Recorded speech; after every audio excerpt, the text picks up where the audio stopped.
ngisindisiwe ke Yes. ebese ngiwele esonweni. Right. Okay. Mhlambe ke ngiwele esonweni mhlambe okay, typical example, ngimithisa intombazana. Yebo. Ngilalela mhlambe ngimithise uthini umusa lapho. Vele uNkulunkulu uyazi njengoba usindisiwe awukho perfect.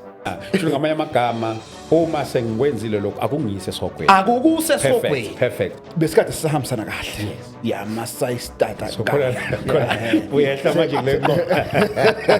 sekukhona sengambe ngasala khona Yeah.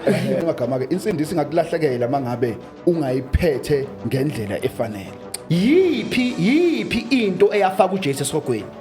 njengoba ibandla lemkhiphile Yeah. kwenzakalani ngalo Umuntu ungena ezulwini mayisindiswa. Yes, Alikho futhi wena mtaka STE verse eBhayibhelini lethi uJesu uyabuya uzolanda ibandla.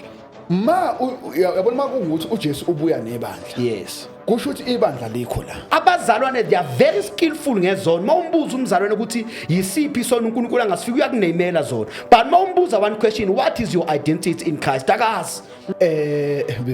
bese ngigaxelile mawuthi eyamfaka esihogweni yeah and then, So if uJesu wakwazi kuyolenga esiphambanweni ngezono zethu, ukuthi nami ngingakwazi kuyongena ezulwini ngokulunga kaJesu.